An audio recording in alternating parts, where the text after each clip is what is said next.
What I learned being the daughter of a cattle rancher was three things. Number one, I learned that you can't be afraid. Tough stuff's coming at you. And you got to stand your ground. If you want to be an entrepreneur, you want to have big goals, you want to have a different vision for your life maybe than everybody around you, you got to decide, I can stand my ground. Number two, you got to be prepared. You got to have the right supplies. You need your stick, your rock, your whatever.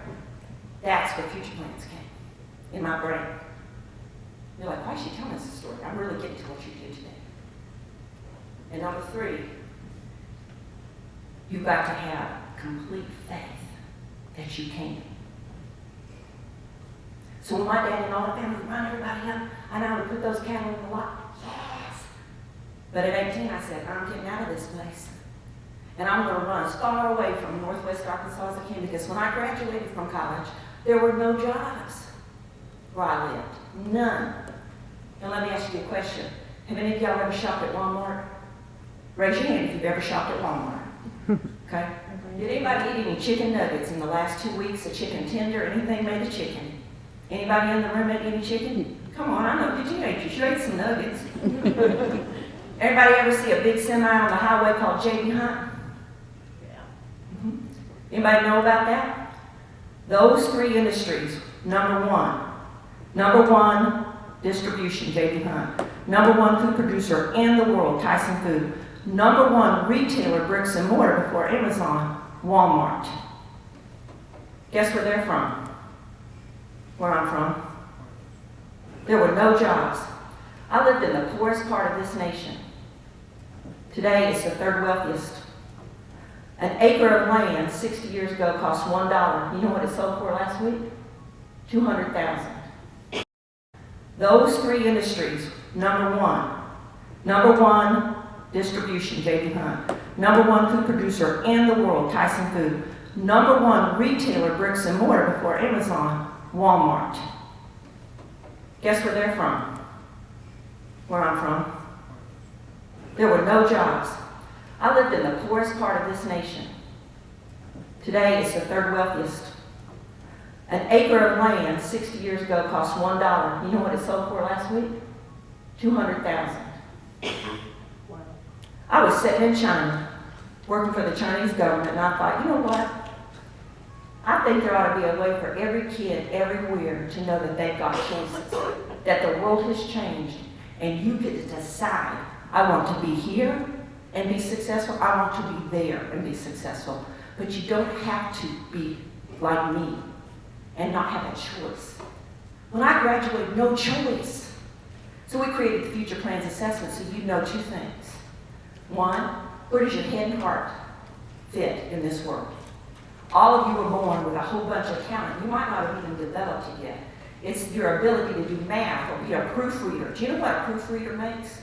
Anybody who likes English can tell how a good grammatical sentence works. Do you know what you make doing that job? You can look right at $38 an hour. You're going to find out if that's very much later. You like English and you want to edit and proofread, etc. $38 an hour. That wasn't a choice when I was growing up.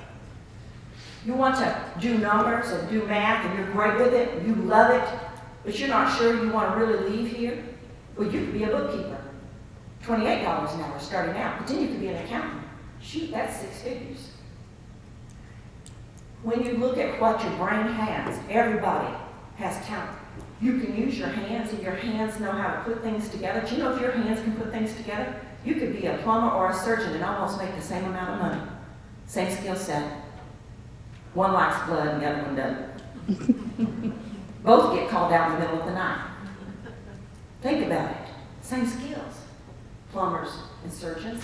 So you go and you do that. So the first thing you do is you say, what's in my brain? I was born with it. You know that now. When you had to take that assessment, you're like, here's another test I'm not even going to try. I know, because every person who's ever taken it did that.